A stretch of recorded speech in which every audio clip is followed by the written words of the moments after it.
everyone. Welcome to the panel. I hope you had a beautiful day with the FP in the City conference, and I hope that everyone will become smarter after today.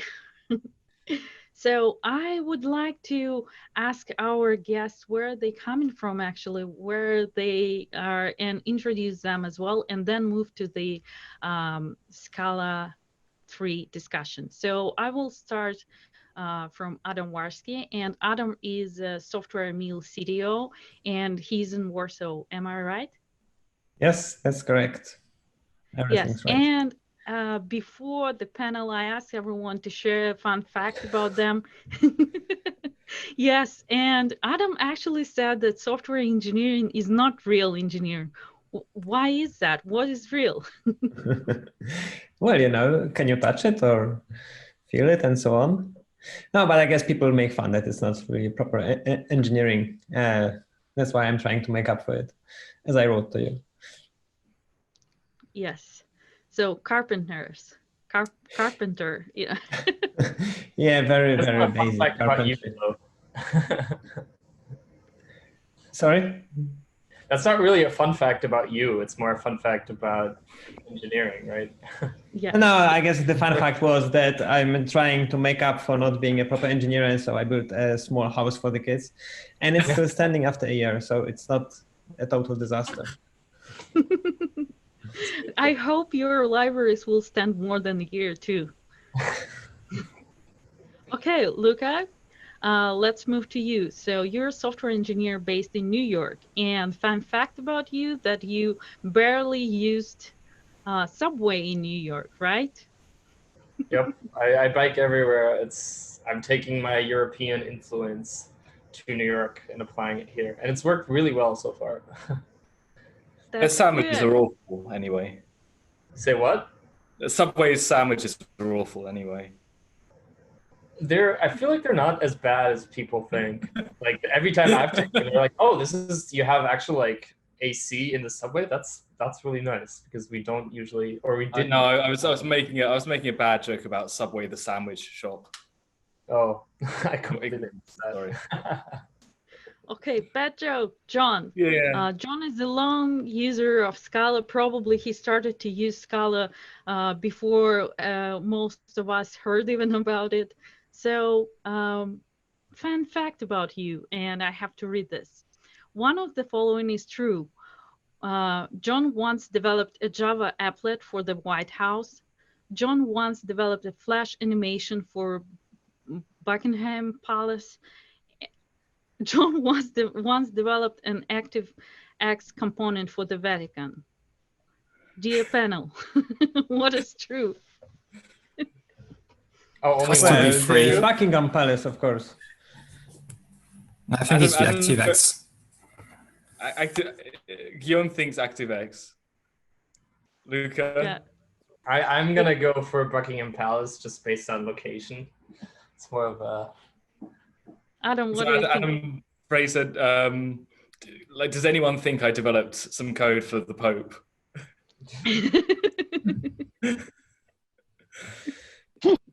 Yeah, Buckingham Palace. Yeah, Buckingham that's Palace. what I did as well. Yeah. You got caught. I was doing some work for the Queen. Okay. Yes. Okay. And yet Adam. you're still not a knight. Yeah, which queen? Well, the only Queen. The only queen, yes. Oh wow. So let's move to Adam Fraser. And Adam is software engineer passionate about using the powerful of functional programming, and he's a top contributor to Zaya, a library for synchronous and concurrent programming in functional Scala. So fun fact about Adam Fraser, after a long day of software engineering, you can find him upside down. Guess I'm why? a big yogi, so. Yes, so, and let's move to Guillaume. So Guillaume, hello. Guillaume is a PhD at EPFL, working on all kinds of stuff in Dotty, but especially on the type system. So I'm really really excited to have you on that panel. So you're gonna defend your baby, Dotty baby.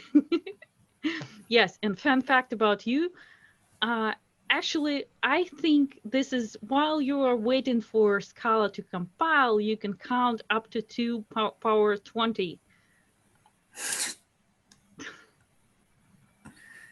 Yes, I don't know, why do you do that? I didn't say I was waiting until Scala was compiled, but I know the powers of 2 until 2 to the power of 20, I think. Is Scala 3 faster to compile, by the way? So we don't have benchmarks of the tools. Like we have our own benchmark infrastructure for Dotty, and we don't always look at Scala C at the same time, so I can't say exactly. What I've seen from people's reports, some people say, oh, it's a bit faster, and some people say, oh, it's a bit slower. So I'd say about the same. We've been doing a lot of... The question has to be, what power of 20 do you get to when compiling Scala 2? And what power of 2 do you get to when compiling Scala 3? That's a way to bound the time, I guess. But they're both about as fast, I think, right now. But Dotty, we've been doing a bunch of optimization recently. That's good. Can you hear me well, by the way? Yes, yes. Let's move to the first question we have. What is Scala 3 niche? And we're going to start with Adam Warski. That's a tough question. Yeah. Scala 3 niche. Yeah, that's a good one. Okay, so I'm going to give a very generic answer. I guess it applies to Scala 2 as well. I think the main strength of Scala is the way you can model abstractions and the flexibility you have. So I think a very good place for Scala is modeling complex domains, which can mean domain-driven design and modeling, having a very exact representation of the domain modeled in a nice way because of, well, you know, Scala has a rich set of features which let you do really nice things with the types. But it also means various DSLs. For example, we have various DSLs for executing and managing processes, either, you know, that covers both Akka, Cats, Monix, Zio, and so on.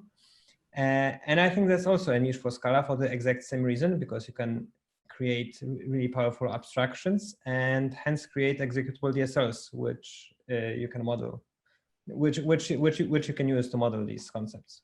So maybe that's not a very exact niche, but I guess it captures more or less what I think Scala is good for.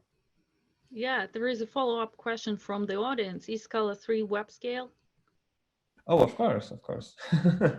I don't know why Mongo isn't written in Scala. That would be nice. Anyone wants to add anything to this question?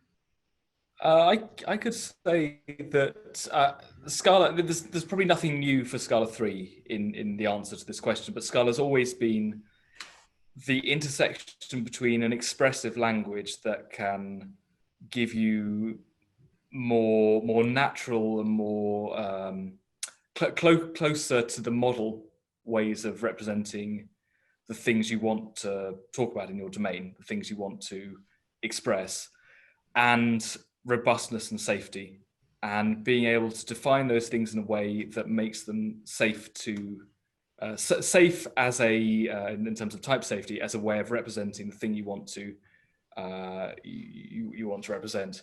Many languages have the ability to give you rich DSLs, like Ruby is very rich in the way you can describe things. I've never written any, but people like it for that reason. But it's not safe. It doesn't give you the same constraints, the same invariants that you can rely on. And Scala is the intersection of the two, and always has been. So, and how Scala 3 will make our life easier? If there is a niche for Scala 2, then we will use that for Scala 3. Oh, I guess Scala 3 polishes a lot of the rough edges. There's a lot of really, if you go, read the feature list of Dotty, there's a long list of really from very small features to very big features. And starting with the small features, they like polish a lot of the rough edges and going towards, the redesign of implicits, which is a very big feature, but it also improves the programmer experience a lot, I think. So even looking at Scala 3 as only an incremental improvement, I think that's a very, very welcome update and a very needed one as well. Yeah. Another Adam wants to add something. Yeah, I mean, I think one of the reasons to use Scala has always been being able to get a very high degree of productivity for teams programming in Scala versus other languages. And I think a lot of what Scala 3 can add is giving more idiomatic ways to do some things, where I think if you looked at Scala 2, you had some of these features like implicits that were very powerful. I think people were very creative and kind of used them to solve a lot of different problems. But when you then try to bring new people on board to work in a code base in Scala, you have this problem of you kind of have to explain a bunch of layers of how this thing that wasn't actually designed to solve this problem can be used to solve this problem, versus I think Scala 3 is giving us a lot of, no, here's the specific solution, the idiomatic solution to do this, to do this, to do this other thing. I think that's really powerful for just getting people on board and being productive working with a language and a code base. I think something interesting here in what you said is a lot of things people do weren't things that were necessarily designed that way in Scala 2, because Scala is a pretty powerful language, and Scala programmers, for some reason, are these crazy people who will take like any opportunity to bend the language to do whatever crazy things they want to do. And that's really interesting that Scala lets you do that, because, well, first, then you can do a lot of interesting things. And then once we can see in practice how people use these new things, then we can think about integrating them back into the language. So like type lambdas, which started with people like using type projection and then making just a plugin for that just because it was so ugly. And now it's in the language because that's what everyone wants. Or even, well, this has already happened in Scala 2 many times, like with unification of higher-kinded type variables, which was significantly improved by mice. But before that, people just use like crazy implicit strict to do this kind of stuff, and that proved that this was like a really useful thing that people wanted to do. So I think it's really interesting to think of language design that way, based on like designing the things that people actually use after the fact and not trying to come up with completely new things. So I think we've been trying to do more of that in Scala 3. And so it's not going to be like a revolution, but it probably will help make the existing thing you want to do more expressible. Yeah, and I think like user experience around all of that will just be improved so much more. If you think about things like type lambdas, or I don't know, things like you know, what's it called? Higher order, higher ranked functions, rank n functions. Polymorphic functions is what you call them, I think. Like these are things that have been in libraries for a really long time, but if you got them wrong, like the compiler would just yell at you. And from what I've seen, the compiler error messages in Dotty or Scala 3 are just so much nicer. And yeah, just by like integrating all of these things that have been in, you know, the hacky parts of many libraries into, you know, the compiler itself, just gives us so much more expressivity in terms of error messages. And that's what I really look forward to. I can actually like recommend some of the more out there use cases like we've come up with in the past, because it will be much easier on the user if, you know, the user experience using error messages and everything is better. I thought it was interesting that Guillaume mentioned the Scala enables you to do so many things that you couldn't do before. It's in many ways the inverse of that, in that it stops you doing so many things you shouldn't be doing. It gives us the way of describing the constraints better than we did before. Things like dependent types, which are going to be easier to use in Scala 3, will constrain us further to only doing things that sense.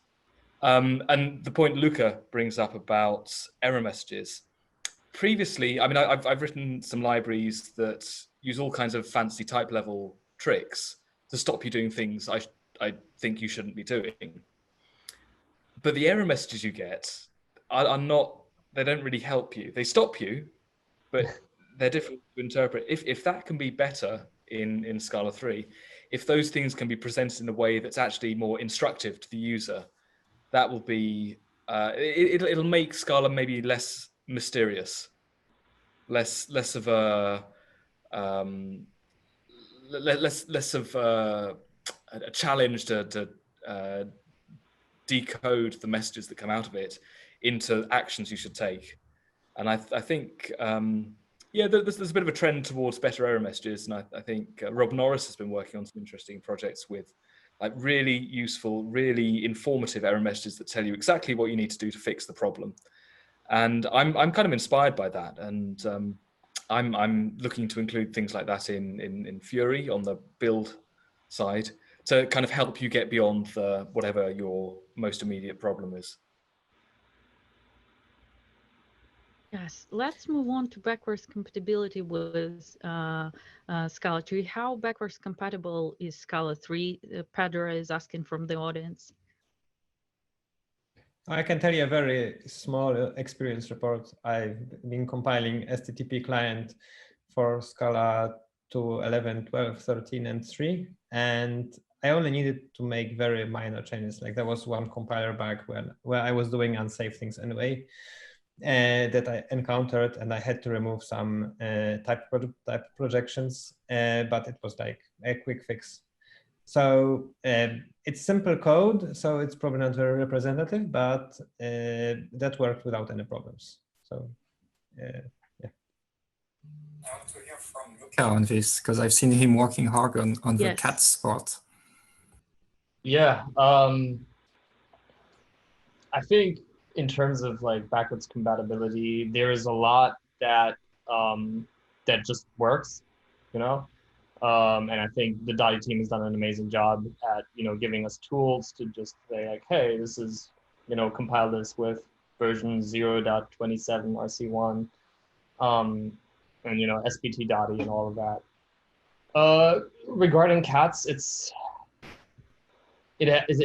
not been trivial. Like we ran into a bunch of compiler, I wouldn't call them compiler bugs. I would just say they're like unspecified behaviors in Scala 2 that we kind of relied on. Or I'm not even sure how specified or unspecified they are. And things that just like Dottie does differently. And I don't think that's like, I don't think there's any like metric of being say like, hey, Dottie is doing the right thing here versus Scala 2 is doing the wrong thing. It's just like different. But my experience like porting cats to Dottie has been actually really, really great, just because I filed issues and most of them were, you know, like closed within like 2 weeks, maybe, something like that. So yeah, and I'm actually really happy because I think yesterday, 2 days ago, I finally had Cats 2.2 completely running on Dottie. The PR is open. If anyone's watching this that is a Cats maintainer, please approve it. But yeah, like it all works, but there's still some differences in type inference. For example, one thing we've encountered was that in Scala 2, you can kind of have instances for list and for function 1 in implicit scope and have it disambiguate automatically, whereas in Scala 3 that seems to cause an like ambiguity error because list extends function one from the index from an int to a. So yeah, there's been some challenges definitely, but I think like it's been a lot better than I initially expected. Can I change? Sorry, Ollie, go ahead. I just wanted to hear from Adam Fraser on this topic because he's working on Zio and porting it to Scala 3. Yeah, I think our experience has been very similar. That I think since last summer we've been compiling Zio against Dotty, and it's exactly the same code that works on Scala 2 and Scala 3. So in a way, I mean, it's really amazing and very impressive. And other than Scala 3 itself has been in the development process, I think we've had our own bug reports around type inference issues and things like that have been addressed very quickly. It's really been very smooth. I think I might almost step back and say, like, you could ask the question 2 levels of. One is just how compatible is it in that, like, the same code runs on both Scala 2 and Scala 3. But then I think there's a separate question of, like, okay, we've got this, our whole Zio code base that's running on both, but right now we're essentially not using any Scala 3 features, and kind of what's the path to take that code base and go from widening types to taking advantage of union types. And I think that's an exercise that is still to be done for a lot of us. Yeah, I would like to hear actually how will cats, Zio, Monix, other FP effects benefit from Scala 3? Like what new types? That's a great question. Yeah, so, oh, go ahead. Yeah, go ahead. Oh. No, please. Okay.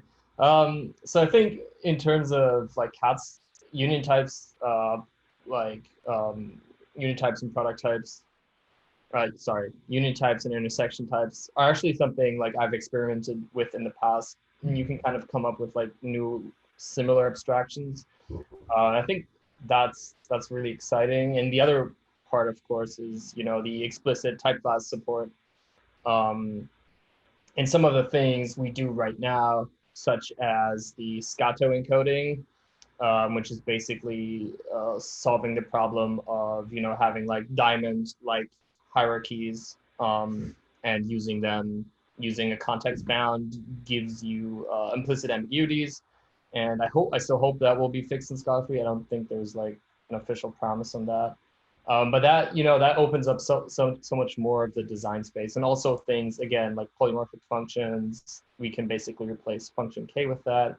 I have so many ideas that I want to run with, and actually Mike Pilquist basically created like not a Dotty cat's port, but called it I believe spotted leopards. Dotty spotted haha, and it was basically a way to play around with like a subset of cats based completely on Dotty features. And I thought it looked like the code just looked really, really nice. And I'm hoping, I don't know how soon it will be, like, I hope we can, have like a Scala 3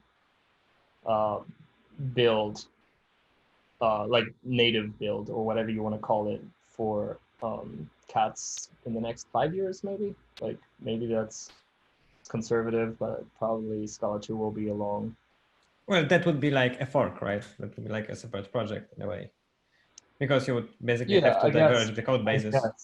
Yeah, I guess so. I don't know. Like, I guess we'll have to see what kind of tools we will have to, to support that kind of vision. One interesting thing here is that so Scala 2 is gaining support for being able to depend on Dotty compiled artifacts. Yeah. So in the future, it might be realistic to develop for Scala 3 your library and still have it usable from Scala 2, perhaps with some additional compatibility utilities. So that might shorten the timeline before people start switching their libraries to take advantage of Scala 3 features. But yeah, it has to be seen on a case-by-case basis. By the way, I want to give a huge shout out to everyone all the brave souls who already ported their libraries to Dotty and found and reported all the bugs, and also like very nice minimized bugs, which are much easier for us to figure out. So please keep them coming. Luka, the function versus list thing, like please open an issue for that, because yeah, I've seen that before, but I don't think we have an issue for it. Yeah, I've been trying to minimize it, but you know, time. Yeah. I think this is really the point Guillaume brings up is really significant. If people can be developing on Scala 3, that removes one of the biggest barriers. And I think Luka's point that, yeah, maybe it will be 5 years before CATS starts adopting Scala 3 features. That would be conservative. I mean, it sounds conservative, 5 years. In the tech industry, stuff moves fast. If you could start working on Scala 3 much sooner, because you know that can be consumed by Scala 2, that's a huge enabler for adoption, for compatibility, and I think that's really big. That's probably the most important thing for allowing the whole ecosystem to start moving towards Scala 3.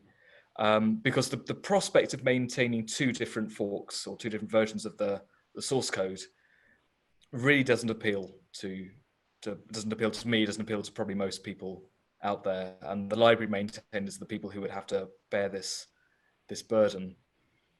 If it's possible to write once, I think the sort of people who are doing development work on the core libraries are exactly the people who are most likely to want to start adopting Scala 3. This could signal a faster migration than we've seen before. Right, but then library authors are also the most likely to use macros or the new metaprogramming in Scala 3. So that will diverge out of necessity. We have maybe Guillaume can answer this.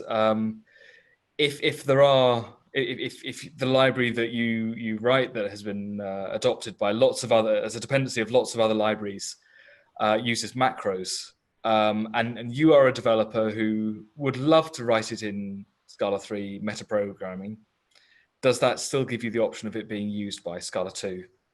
So you will need to have a Scala 2 version of your macros, of course.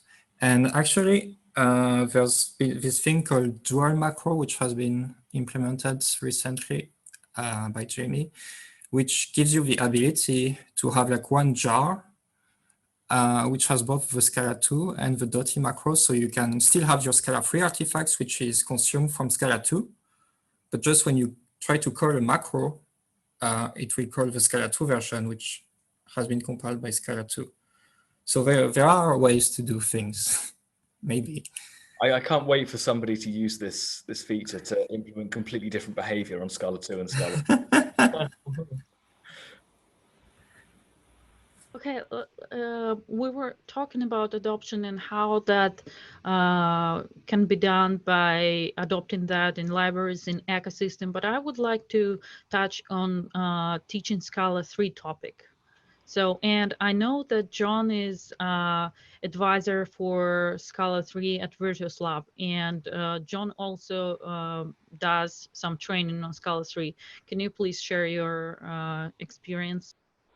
So far, I've only done one training course a year ago on Scala 3, which, if you think of where Scala 3 was a year ago, there was much less adoption. It was more of a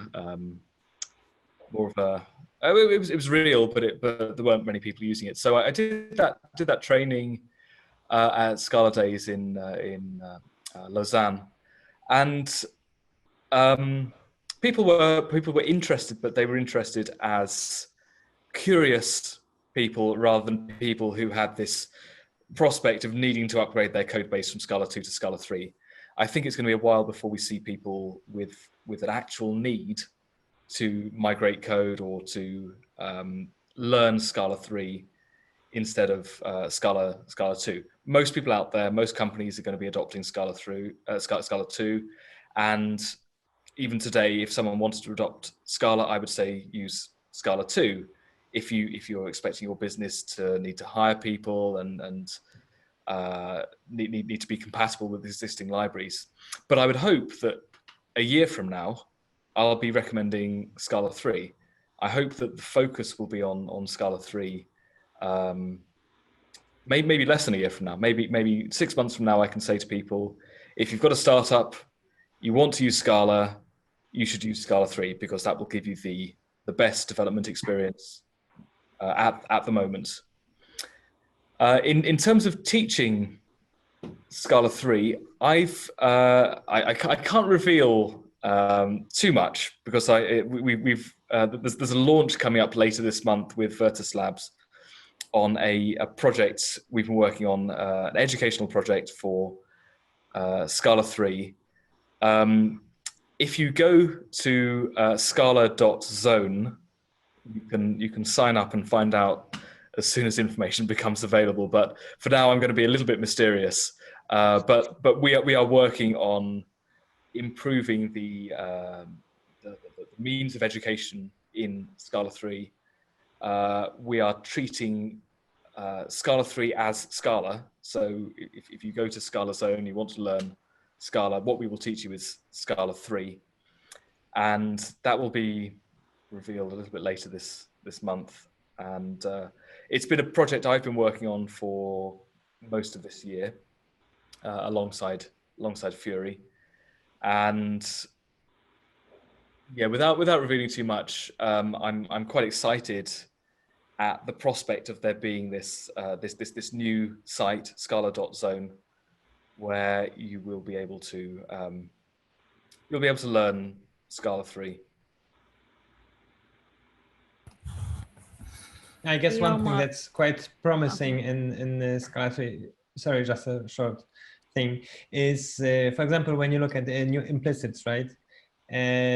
We are all used to using the implicits for implicit parameters, for implicit arguments, and so on.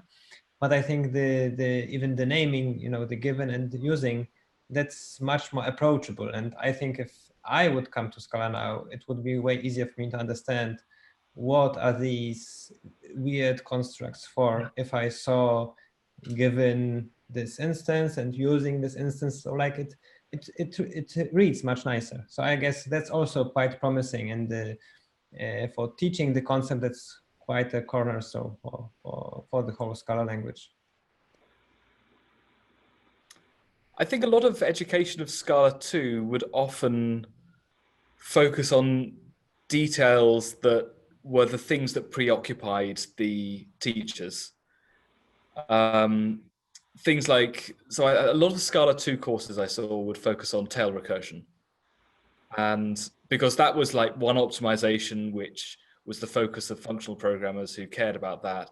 But I don't know of other languages that focus so heavily on tail recursion so early on. I don't know if Scala 3 really fixes that particular example, so maybe it was a bad example, but there's other things that there's still time to fix it, don't worry.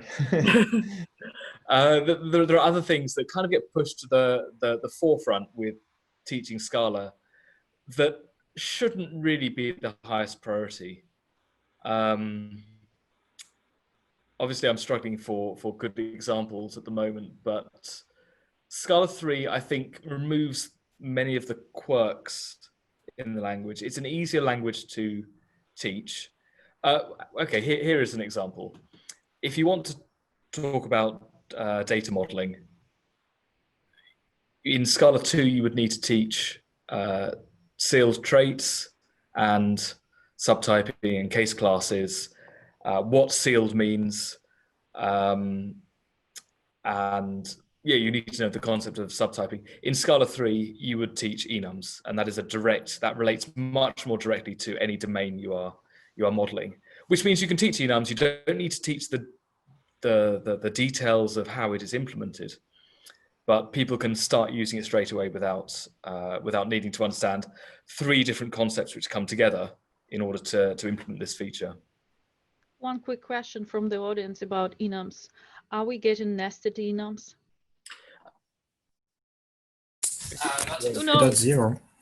No, so this has been discussed for a while in the on contributors.scalalang.org, which is where we discuss the language features. And yeah, it seems there's a strong demand for hierarchical enums, some form of nesting of enums.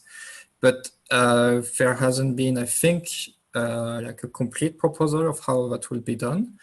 And from our perspective of like people working on the compiler, it's like it's something that can be done post 3.0 because it's not something that's going to force us, we think, to change, to break anything.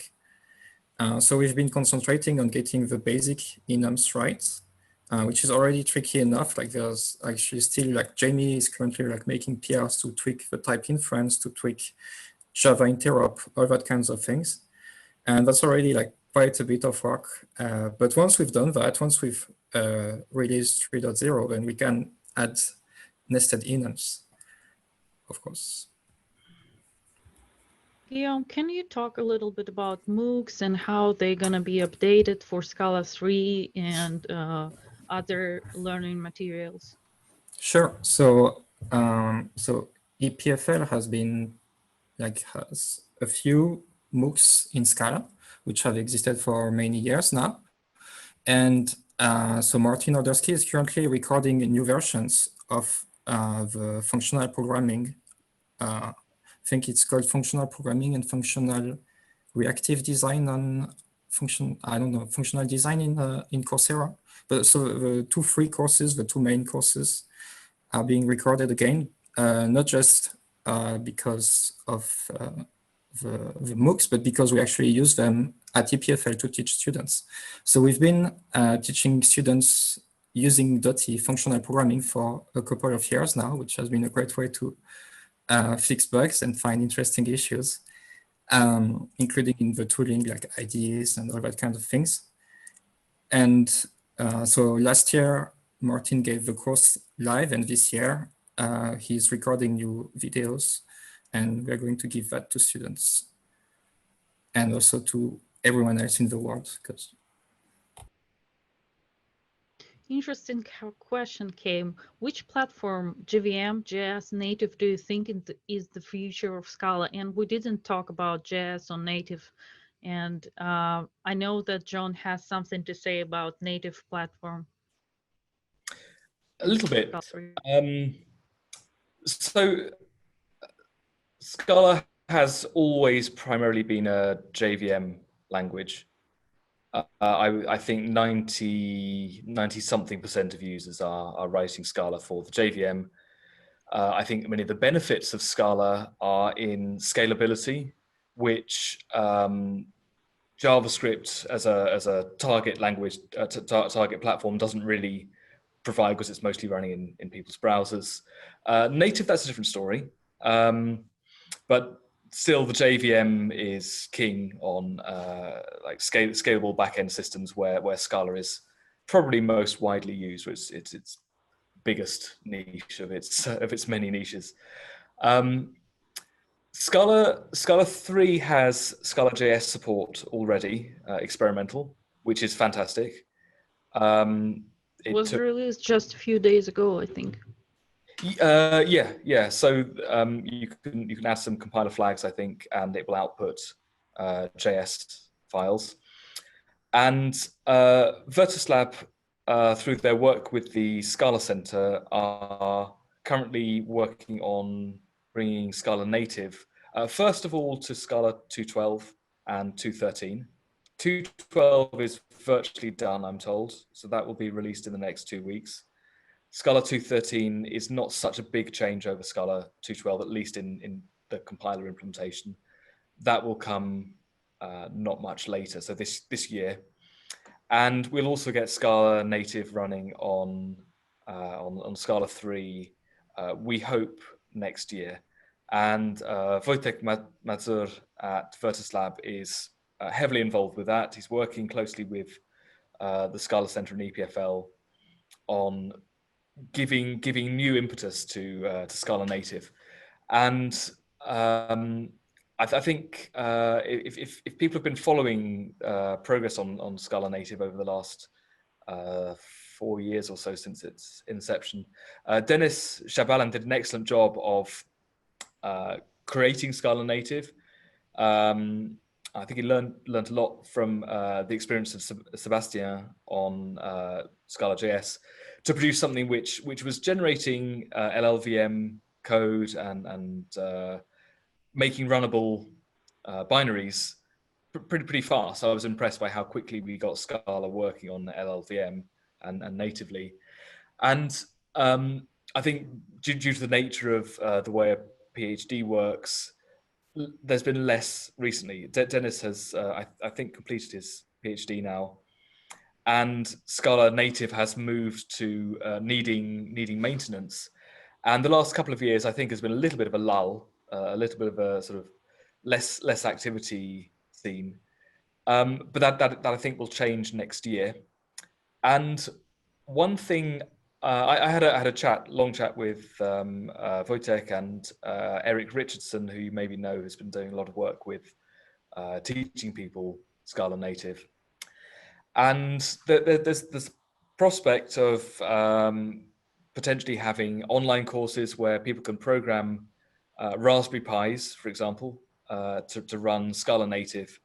And this is something we could make available to kids to get code running on an ARM processor inside a cheap computer, programming Scala 3, doing things like controlling robots and like really tangible stuff that that people could maybe be inspired by.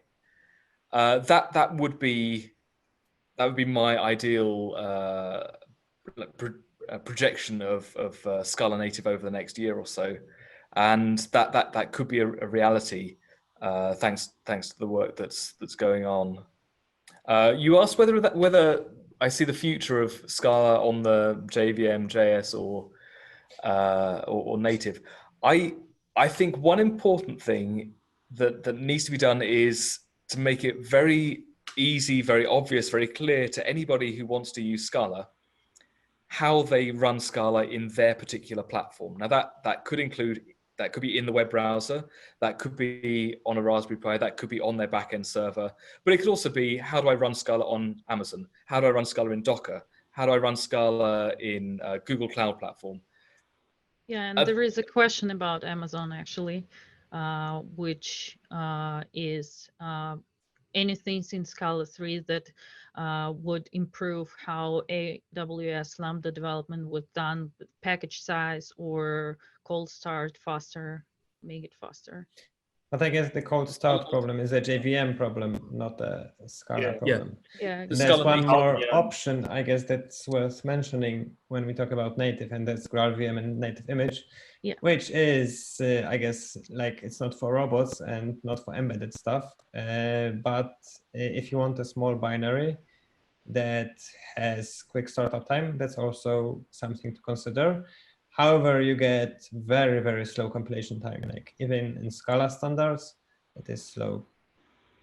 Hello World takes about 20 seconds on my machine. Yeah, exactly. So compiling hello, I mean, I don't know if like most of that is the Scala standard library. I don't really know what GraalVM does in its internals, but I don't know if it would be like 20 seconds plus an extra second for your average Scala library. Does it support incremental compilation at all? No, to my knowledge. It just takes the jars and tries to find what classes are used, and that takes a lot of time for some reason. I don't know really why. But answering also the question about AWS,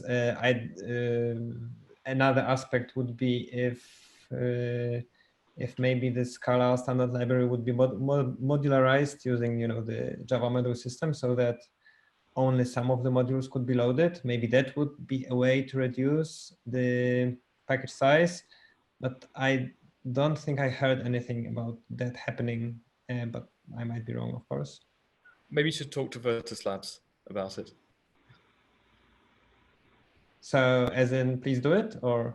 As in, make the tell the right people you know who are working on the Scala 3 compiler that this is important. Yeah, they're listening to things like this. It's all important. Yeah, but having a nice story on running Scala on Lambda, that would be great. That's very much on the agenda. Okay, but I think Scala native is maybe the angle they're focusing on at the moment. Right. But that's really a different thing, Yeah. right? In a way. The point I didn't quite finish my point earlier, which is that we want to make it easier. It wasn't anyone in particular. All of these different kind of targets. There are probably blogs out there where people have detailed the steps you need to go through to make this stuff work.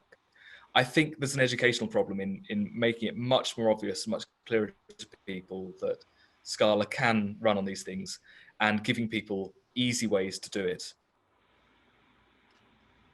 We talked a little bit about like what Scala 3 can, but I would like to talk us about what problems are unsolved in Scala 3. Adam Fraser, I would like you to start with it.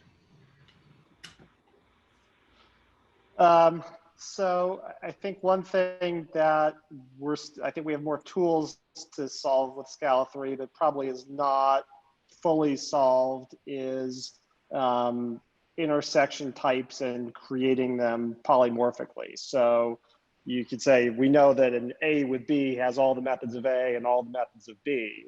And so theoretically, if I've got an A and I've got a B, I should be able to create an A with B that if I call an A method, it calls the A. If it calls a B method, it calls it on B. And if I call a method that's implemented by both of them, we apply some logic of we're going to call one or call the other.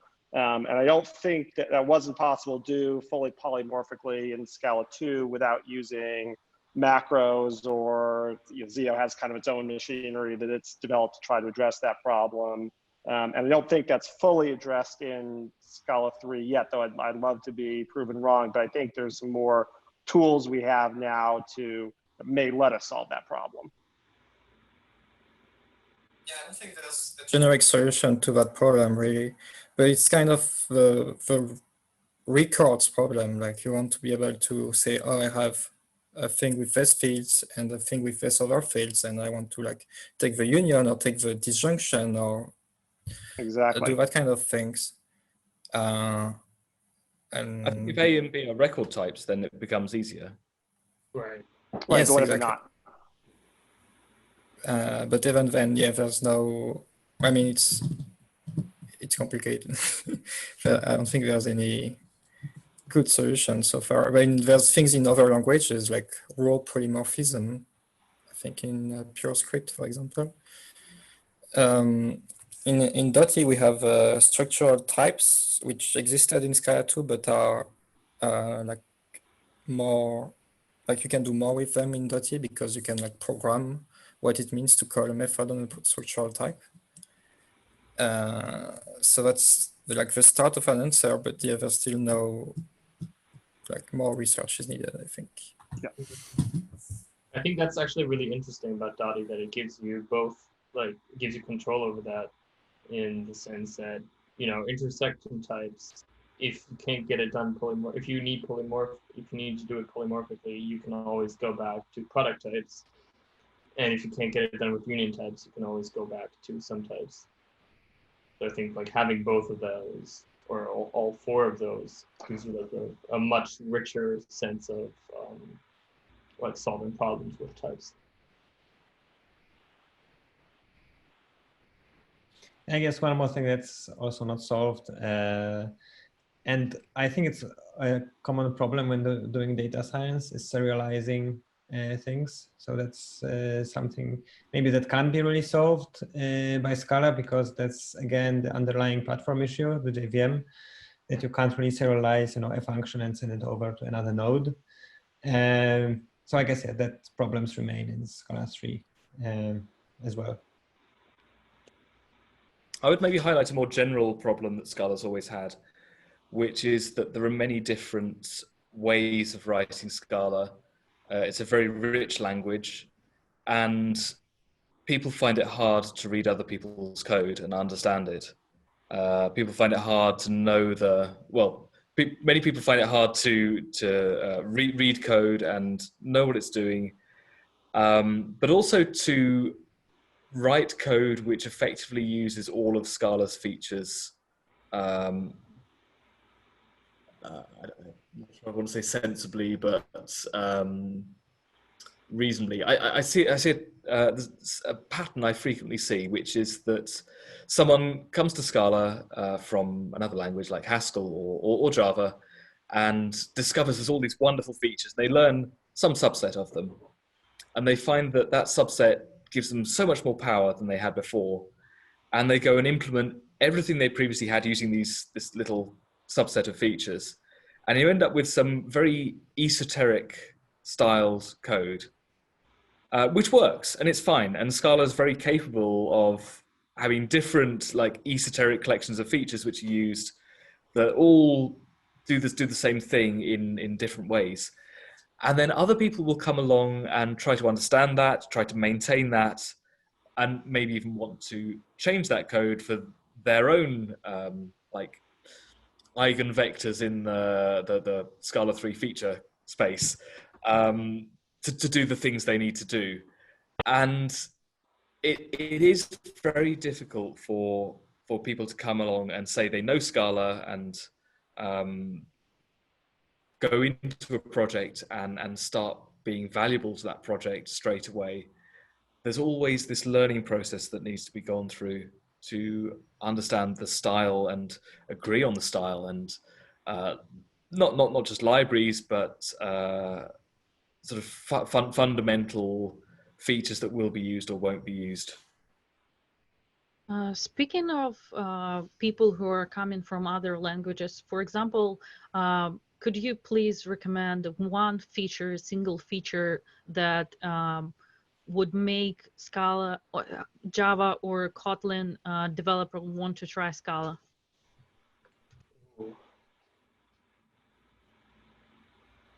Luka? It's hard because I think like you can't, like a lot of the features, at least that I really like, are if you just show them to a Java or Kotlin developer, they'll be like, "Wow, this is nice, I guess, but why would I like?" Because I guess the way a lot of people use Scala, even though on the surface, like Scala and Kotlin look very similar, the way people use Scala in practice, or at least in the bubble I live in, is very different from the way people use Kotlin. So yeah, it's actually a really tough question to answer. I don't have any. I guess one thing that's really innovative in Scala 3 and new, I would say, is inlines and metaprogramming. So that's something that's, you know, it was really the experience writing macros was really bad in Scala 2. And now it's much more promising. It's much more structured. It's much more approachable. So a lot of cases can be done with inlines, which are quite easy to understand. Code gets copy pasted, right? So that's what we do all day anyway. And then there's the quotes, splices, and the match types. And I think that I'm not like an expert here, but I think it doesn't really have a parallel in other mainstream, at least, languages. So I guess that's something that I would show to other people that would really maybe interest them. Just, you know, people like shiny new things, and maybe that's not the most practical thing, but it's I would say that it's really innovative and interesting. Java developer tell you, oh, this can be done with reflection. What's the problem? I don't know. I might approach the. No, Adam, you go ahead. I've spoken enough. I might approach the problem in a different way. That I think in a way the most distinguishing features are these very advanced features of basically being able to do higher levels of abstraction. But for the everyday programmer, like that's not necessarily what's going to get you excited. If you're coming from Java, like there are a bunch of other things you would need to learn about and decide you wanted to care about before those things would necessarily be meaningful to you. So I almost think it's really what solutions can we all build in Scala that lead someone to say, well, boy, there's this thing in Scala that like, this is amazing. I need this to do my database or do my HTTP server or whatever it is. And then, oh, well, that's in Scala. So to use that, to use it as native language, let me get into this. Because I think the fact is that since earlier versions, other languages have caught up a lot. Like if you just think about Java, Java has lambdas, Java has a lot of these things. Other languages have gotten some of these functional features. So I think it may be less the language itself, but what we can build in the language that is actually going to be kind of the compelling reason for people to move over. I don't know enough about Kotlin, but pattern matching is maybe a compelling feature. That's not a pretty soon. feature. Sorry, Java. I thought it was about new features in Scala 3. New features. Well, pattern matching has changed slightly, but not very much. I'm actually excited about the new exhaustivity checker in pattern matching, which is much more robust. Yeah. There is a question about that. Pattern matching exhaustivity checking is much improved. Can you explain how and why? This is a question to you, Guillaume. Yes. Well, as I'm not the expert on that, Feng-Yun was the one who You are the expert on this panel. But so basically, the Scala 2, so exhaustivity checking turns out can be reduced to a SAT solving problem.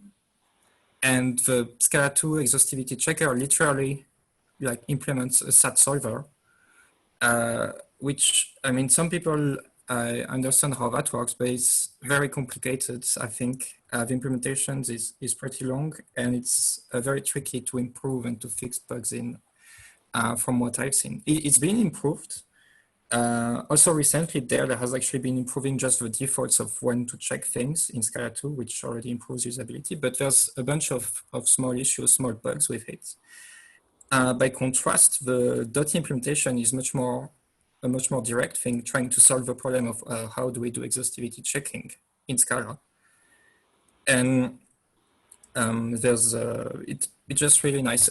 This is combined with the fact that GADT handling in Dotty is much improved.